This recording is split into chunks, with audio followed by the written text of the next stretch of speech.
남에게 대접을 받고자 하는 대로 너희도 남을 대접하라 라고 하는 이 말씀은 기독교 윤리에 있어서 황금률로 그렇게 불리어지는 말씀입니다. 골든 룰이라고 해서 이 기독교 윤리의 대표적인 근본을 이루는 그러한 말씀이고 원리가 바로 오늘 본문 6장에 있는 이 말씀입니다. 이 말씀은 남에게 대접을 받고 싶으니까 네가 대접받기 위해서 남을 대접하라 라고 하는 그런 말씀이라기보다는 너도 다른 사람으로부터 대접을 받고 싶어 하는 것처럼 다른 사람에게도 그 마음이 있을 테니까 내가 먼저 다른 사람을 대접하라 라고 하는 적극적인 삶의 명령입니다. 미국의 캘리포니아 공과대학에서 한 표본조사를 실시를 했습니다. 소위 스스로가 생각하기에 내 인생은, 내 가정은, 내 사업은, 내 모든 것은 실패했습니다 라고 이야기하는 그런 만 명을 표본으로 삼아서 이 표본을 상대로 한 연구를, 조사를 시작을 했습니다. 그래서 이 연구진들이 이 연구를 시작할 때의 어떤 가정은 뭐였었냐면 인생의 성공의 요인 그리고 인생의 실패의 요인이 무엇일까 하는 것에 있어서 사람이 가지고 있는 어떤 능력, 그 사람이 가지고 있는 어떤 근면함, 그 사람이 가지고 있는 어떤 조건, 이러한 것들이 성공에 큰 영향을 끼칠 것이다 라고 하는 가정을 가지고 이 연구를 시작을 했는데 결과를 보면서 많은 연구진들이 놀라지 않을 수 없었다고 합니다. 이 만 명의 내 인생은 실패했습니다 라고 이야기하는 그 만 명 가운데 15% 정도만이 그 사람이 가지고 있는 전문적인 지식의 부족함, 다른 말로 하면 그 사람의 어떤 무능력함, 이것 때문에 실패한 사람들입니다. 나머지 85%의 사람들은 내 인생에 왜 실패를 했을까? 그들이 고백하는 것은 인간관계에 있어서의 실패에 있었습니다. 내 능력, 내가 얼마나 자본을 가지고 있고 내가 얼마나 좋은 조건 속에 있는가, 내가 얼마나 성공할 수 있는 여러 가지 많은 환경들을 가지고 있는가 하는 것보다 더 중요한 것은 우리가 어떠한 인간관계를 맺으며 살고 있는가라는 겁니다. 그래서 무능력한 사람 중에 15%만 실패했지만 인간관계를 제대로 맺지 못한 사람 가운데는 85%가 실패를 했다는 겁니다. 그래서 이 연구진은 그렇다면 도대체 인간관계란 무엇일까 하는 것을 또 연구를 했습니다. 인간관계가 무엇일까 하는 것을 연구를 하면서 이 85%의 사람들, 인간관계에 실패했던 그들의 면면을 살펴봤더니 그들에게 나타나는 공통점 가운데 하나가 뭐냐면 그들에게 있어서 가지고 있는 기본적인 생각이 바로 네거티브 멘탈 어티튜드였습니다. 그러니까 매사의 모든 것이 이렇게 좋은 쪽으로, 긍정적인 쪽으로가 아니라 대부분 모든 것들이 부정적인 쪽이었습니다. 이게 될까? 안 되지. 이게 먼저 나오는 거예요. 우리가 할 수 있을까? 아니, 할 수 없을 것 같아. 이게 먼저 나오는 거예요. 그래서 그런 생각이 그를 지배하고 생각이 그를 지배하다 보니까 말이 그런 부정적인 언어가 나오게 되고 그 부정적인 언어가 결국 그 삶을 소위 말하는 스스로가 자신의 삶에 대해서 실패했다고 고백할 수밖에 없는 그런 삶으로 만들어 갔다는 겁니다. 그런 인간관계에 있어서 우리가 어떤 마음, 어떤 긍정적인 마음을 갖느냐 하는 것이 우리 인생에 있어서 얼마나 중요한지를 오늘 이러한 예들은 우리에게 전해주고 있습니다. 오늘 말씀은 사실은 예수 그리스도께서 그 따르는 제자들에게 보여주셨던 윤리적인 어떤 대전제, 황금률에 대한 말씀이긴 하지만 오늘의 말씀은 사실은 그 부분을 뛰어넘어서 인간관계에 대한 주님의 말씀인 것을 저희들이 알게 됩니다. 지난주에 저희가 20절에서 26절까지의 주님의 말씀을 함께 들었습니다. 그때 주님께서 하신 말씀은 뭐냐면 너희 가난한 자여, 너희 줄인 자여, 너희 목마른 자여, 너희 의로 인한 핍박당하는 자입니다. 그때 주님께서 하신 말씀 뭐냐면 다 너에 대한 얘기였습니다. 그러니까 주님이 너라면 그 누구겠어요? 나지 않겠습니까? 주님께서는 지난 시간에 나에 대해서 말씀하셨습니다. 그런데 오늘은 주님께서 이어서 하시는 말씀이 누구에 대한 말씀이냐면 상대방에 대한 이야기. 너희 원수, 너를 미워하는 자. 어떤 언어학자가 조사를 해보니까 인간이 가장 많이 사용하는 단어 2개를 딱 뽑았는데 그 첫 번째가 뭐냐면 나. 두 번째가 너입니다. 결국 우리의 모든 삶은 나와 너의 삶으로 점철되어질 수밖에 없습니다. 주님께서 첫 번째 나에 대해서 말씀하셨다면 오늘은 두 번째 너에 대해서 말씀하고 있는 겁니다. 인간관계에 있어서 여러 가지 많은 중요한 것들이 있겠지만 오늘 주님께서 주신 교훈을 보면 사랑하십시오. 선대해 주십시오. 축복해 주십시오. 그리고 기도해 주십시오. 이러한 이야기를 들으면서 어느 사람이 나는 그럴 수 없습니다. 나에게 어찌 그런 것을 요구하십니까? 라고 말할 수 있는 사람이 과연 누가 있겠습니까? 이거에 대해서 부정적으로 생각하고 왜 그런 걸 하라고 주님께서 우리에게 말씀하시지? 나는 도저히 그럴 수 없어 라고 이야기하는 사람이 누가 있겠어요? 그런데도 불구하고 그 자리에 있던 수많은 제자들은 주님께서 오늘의 말씀을 하실 때 여기저기서 웅성웅성거렸습니다. 왜 그럴까요? 주님께서 말씀하시는 윤리적 강령의 이 기본 전제는 전혀 문제가 되지 않습니다. 우리가 이런 주의 말씀을 들을 때 사랑하십시오. 그때 우리에게 드는 생각은 뭐냐면 내가 정말 사랑해야 되는데 내가 사랑하지 못했구나. 축복해 주십시오. 나는 과연 다른 사람들 축복하며 살았는가? 잘 대해 주십시오. 내가 정말 다른 사람들을 잘 접대하며 사는가? 기도해 주십시오. 나는 사무엘의 기도와 같이 누군가를 기도하기를 쉬는 죄를 혹은 범하고 있지는 않은가? 우리 자신을 돌아보게 됩니다. 하지만 그때 제자들이 그리고 그때 많은 주의 말씀을 듣는 사람들이 웅성웅성거리는 이유는 이 말씀 자체에 있는 것이 아니라 그것을 향한 대상이 달랐기 때문입니다. 주님께서는 뭐라고 하셨냐면 너희 원수를 사랑하라. 너를 미워하는 자를 선대하라. 너를 저주하는 자를 축복하라. 그리고 너를 모욕하는 자를 위하여 기도하라. 이렇게 말씀을 하셨습니다. 레위기서 그 24장 19절에 보면 이런 말씀이 있습니다. 사람이 만일 그의 이웃에게 상해를 입혔으면 그가 행한 대로 그에게 행할 것이니 상처에는 상처로 눈에는 눈으로 이에는 이로 갚을지라. 남에게 상해를 입힌 그대는 그대로 그에게 그렇게 할 것이며. 이것이 모세오경 레위기 24장 19절에 나와 있는 말씀입니다. 그래서 우리는 이 말씀을 줄여서 우리가 어떻게 이 말씀을 적용하냐면 그래 눈에는 눈이고 이에는 이야 하는 것을 저희들이 적용을 합니다. 그래서 지금도 저쪽 중동 쪽에 있는 그 사람들은 이러한 어떤 윤리적 강령, 이러한 원리를 철저하게 지키고 있지 않습니까?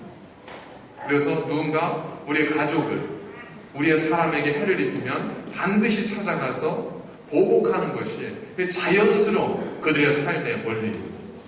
그래서 그곳은 아직까지도 전 세계에서 꺼지지 않는 파약고로 불려지고 있습니다. 눈에는 눈, 이에는 이. 그렇게 살아왔던 사람들은 지금도 이 땅에 꺼지지 않은 파약고가 되어서 전 세계를 불안하게 만들고 있습니다. 그럼에도 불구하고 이것이 성경의 말씀이라면 우리는 그냥 눈에는 눈, 이에는 이로 사는 것만으로도 우리는 최소한 율법을 지키며 사는 것이지 않겠습니까? 그렇게 믿고 그렇게 알고 있었던 많은 유대인들이 모여있던 자리에서 주님께서 하신 말씀이 뭐냐면 성경에는 원수를 미워하라 그런 말은 없어요. 근데 마태복음 보면 그런 말씀을 인용합니다. 원수를 미워하라 하였지만 나는 너에게 말하노니 너희 원수를 사랑하라. 이렇게 주님께서 말씀하십니다. 원수는 당연히 원수 대접을 받아야 되는 사람이었습니다. 나를 미워하는 자는 당연히 나로부터 미움을 받는 것이 당연한 거였습니다. 나를 저주하는 자는 내가 그를 향해서 저주하는 것은 전혀 나에게 그릇된 일이 아니었습니다. 나를 모욕하는 자에게 내가 모욕으로 갚아주는 그것은 지극히 당연한 일이었습니다. 그런데 그 지극히 당연한 일에 대해서 주님께서는 뒤없는 말씀을 하신 겁니다. 너희 원수를 사랑하라. 주님께서는 오늘의 말씀을 통해서 우리에게 인간관계에 있어서 우리가 어떻게 살아야 되는지를 말씀하고 있습니다. 언어학 박사인 그 전정재 교수님이 있습니다. 이분이 언어를 두 가지로 크게 구분을 했습니다. 첫 번째, 언어는 방관자의 언어, 이렇게 말합니다. 방관자의 언어는 말하는 사람이 상대방의 입장이나 그의 형편이나 그의 모든 것은 전혀 고려하지 않는 겁니다. 그냥 내가 하고 싶은 말을 하는 겁니다. 그렇기 때문에 이런 방관자적인 언어는 다른 사람들의 마음속에 감동도 줄 수 없고, 다른 사람들의 마음속에 위로도 줄 수 없고, 다른 사람들의 삶을 변화시킬 수도 없습니다. 만약에 문자로 되어 있는 그 글을 본다면, 그 언어를 본다면 아마 깊은 의미가 담겨 있다고 느낄 수밖에 없을 겁니다. 말은 화려하고 문장은 수려합니다. 하지만 거기에 뭐가 없냐면 생명이 없는 겁니다. 그냥 듣는 사람의 입장, 듣는 사람의 관점, 그의 형편, 이건 전혀 고려하지 않고 그냥 옳다고 생각하는 것을 그냥 내뱉는 겁니다. 사실 어떤 면에서 보면 목회자들의, 지도자들의 하는 이야기, 특별히 강단에서 하는 목회자의 설교는 어떤 경우에 우리 성도인들의 가슴 속에는 이러한 방관자적인 언어로 그냥 좋은 얘기 하는 거고, 바른 얘기 하는 거고, 할 얘기 하는 거다. 당신은 당신이 할 얘기 하고, 나는 내가 할 일 하고, 이렇게 생각하는 경우들도 없지 않아 있지 않겠습니까? 그래서 분명 틀린 이야기는 아니에요. 위로가 안 됩니다. 그릇된 이야기도 아니에요. 가슴에 와 닿지도 않습니다. 아마 주님께서 하셨던 내 원수를 사랑하라 라고 하는 이 말은 거기에 앉아있던 수많은 제자들과 사람들에게는 아마도 방관자적인 언어처럼 그렇게 들렸을 수 있습니다. 거기 있는 사람들 대부분은 아마 이렇게 생각하지 않았겠습니까? 주님, 당신이 내 입장이 안 돼봐서 그렇지, 당신이 내 입장이 한 번이라도 되어봤으면 그런 얘기 할 수 없을 겁니다. 당신이 내가 당한 이 모욕과 미움과 이 서름을 당신이 당했다면 그런 이야기는 도저히 할 수 없을 겁니다. 아마 이런 생각들이 듣는 제자들 가슴속에 아마 가득했을지 모르겠습니다. 두 번째로 전정재 교수가 이야기한 언어의 두 번째 부분은 참여자의 말입니다. 참여자의 말은 말하는 내가 그냥 말하는 것으로 끝나는 것이 아니라 상대방의 삶 속에 참여하는 겁니다. 그의 아픔 속에 내가 참여하는 겁니다. 그래서 그의 아픔을 이해하고, 그 슬픔을 이해하고, 그 형편을 이해하고 돌아보면서 하는 말입니다. 그래서 이런 참여자의 언어를 들을 때는 듣는 사람은 그냥 의미 없는 말로 들리는 것이 아니라 나를 공감해주는 그러한 언어로 우리에게 들려지게 됩니다. 아마도 제자들 가운데 주님이 하셨던 이 말씀을 참여자의 공감적 언어로 들었던 제자들은 거의 없을 겁니다. 왜냐하면 지금 그들은 주님을 만난 지 얼마 안 됐습니다. 그리고 주님께서는 지금 많은 사람들이 그 권능과 행하시는 모든 기적과 이사를 통해서 수많은 사람들이 지금 주님의 뒤를 따르고 있습니다. 주님 말 한마디로 별의별 것을 다 행하시기 때문에 그들에게서 주님은 강자예요. 그들에게서 주님은 기득권 세력이죠.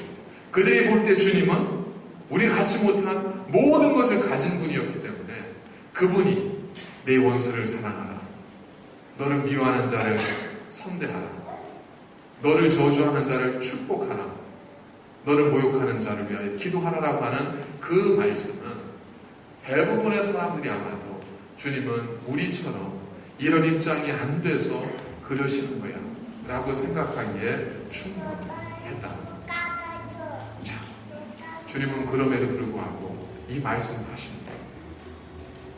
주님은 그럼에도 불구하고 이 말씀을 하세요. 왜 그럴까요?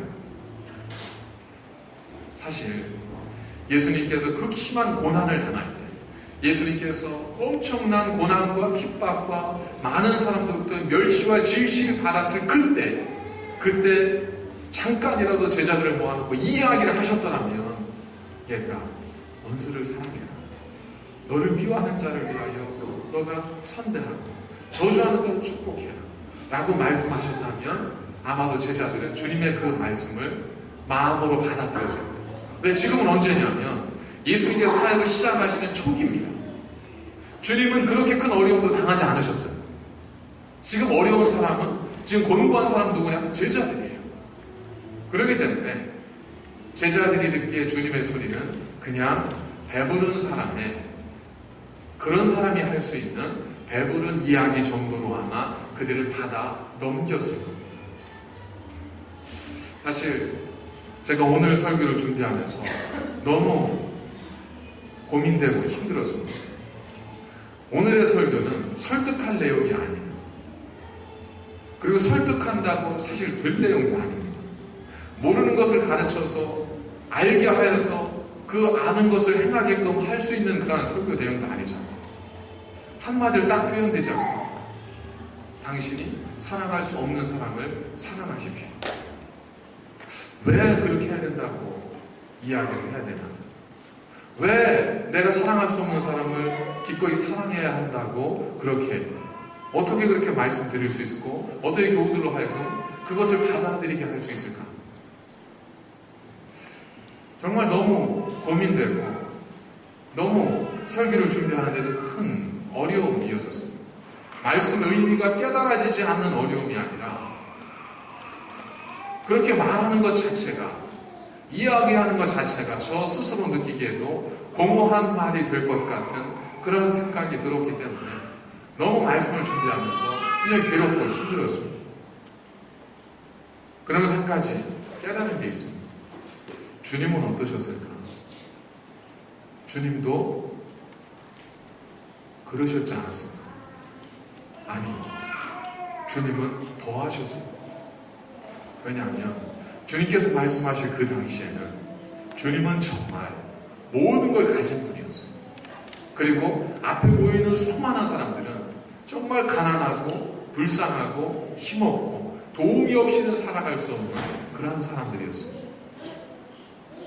자기 코가 석자의 사람들이 다 모여있는 그 자리에서 주님께서 정말 사람들이 귓등으로도 듣지 않을 이야기를 오늘 하고 있는 겁니다. 내 원수를 사랑하십시오. 몇 사람이나 몇 퍼센트의 사람이나 거기 앉아서 그 주님 말씀을 내가 받아들여야 될 말씀으로 그렇게 이해했겠습니까? 아마 거의 대부분은 아직 세상 물정을 모르셔서 그래, 내 형편을 모르셔서 그래 라고 생각하기에 충분했지 않겠습니까? 그래도 주님은 하셨습니다. 왜 그럴까요? 우리가 사람이 마음으로 믿어서 의에 이릅니다. 하지만 입으로 고백함을 통해서 우리가 실질적인 구원의 삶에 이르게 됩니다. 마음으로 간직하는 것은 자기 의에 지나지 않습니다. 하지만 그것이 되지 않든 오직 하나님의 말씀임을 의지하여 선포할 때, 그리고 그것을 들을 때, 그리고 그것이 들음을 통해서 우리 삶 속에 남겨질 때, 히브리서의 말씀처럼 하나님의 말씀은 살아있고 운동력 있기에 어느 순간 우리에게 이 말씀이 꼭 필요한 그 순간에 우리로 하여금 생각나게 하고 그 말씀을 통해서 우리가 거듭나고 우리가 마땅히 해야 될 그 길을 깨닫게 될 것이기 때문에 그렇습니다. 이 들었던 제자들도 예수님이 십자가에 달려 돌아가시기 전까지는 이 말씀의 의미를 전혀 이해하지 못했습니다. 그러나 주님께서 십자가에 돌아가시고 난 다음 자기가 직접 주님의 원수가 되어지고 난 다음, 자기가 직접 주님으로부터 미움을 받을 만한 존재가 된 다음, 자기가 직접 주님으로부터 네가 나를 어떻게 그렇게 멀리할 수 있어? 내가 너를 저주할 거야 라고 하는 저주의 대상이 되고 난 다음, 주님이 나로 말미암아 심한 모욕을 받게 된 그 다음, 내가 주님을 모욕하는 자가 된 다음, 그때 베드로가, 그때 제자들이 뭘 생각해요? 이 말씀을 생각하게 되는 거예요. 그러면서 만일 정말로 내가 이전에 알았던 것처럼 원수를 원수 대접하고, 나를 미워하는 자를 내가 미워하고, 나를 저주하는 자를 나도 저주하고, 나에게 모욕 준 자를 나도 모욕 준다면 과연 나는 주님으로부터 사랑받고 구원받을 자격이 있겠는가? 아니죠. 주님으로부터 그런 사랑받을 자격이 없죠. 주님께서 나를 저주하셔도 나는 할 말이 없는 겁니다. 주님께서 나를 미워하셔도 그들은 할 말이 없는 겁니다. 주님께서 나를 멀리하셔도 그들은 할 말이 없는 겁니다. 왜요?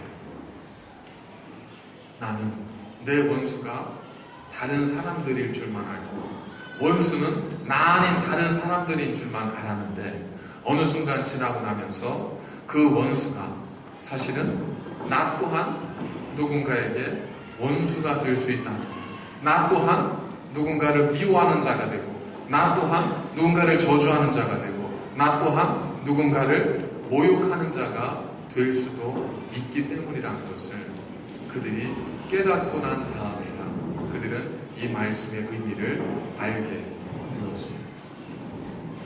그래서 주님께서는 오늘 말씀에도 너희 원수를 사랑하라고 하십니다.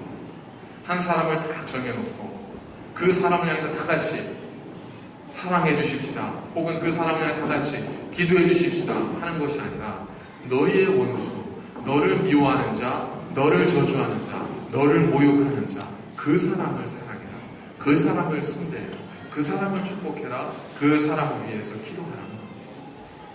그렇다면 생각해 보십시오. 나에게는 원수 있을지만 누군가에게 그 사람은 원수가 아니라 누군가에게는 선한 사람일 수도 있습니다. 나를 미워하는 사람이 될 수는 있을지 모르지만 그 사람 또한 누군가로부터 사랑받는 자일 수 있습니다. 주님께서는 구체적으로 너희 원수를 사랑하라고 하시면서 이 말씀이 단순히 공공의 적을 만들어서 어떤 하나의 기본적인 윤리적인 강령으로만 우리에게 주시고자 했던 것이 아니라, 구체적으로 우리의 삶 속에 한 사람 한 사람의 삶 속에 주시는 하나님의 인간관계에 있어서 지켜가야 될 하나님의 자녀로서의 말씀으로 우리에게 이 말씀을 주시고 있다. 우리는 오늘의 말씀을 들으면서 김일성, 김정은, 또 김정일, 이 사람들을 우리는 생각하지 않습니다.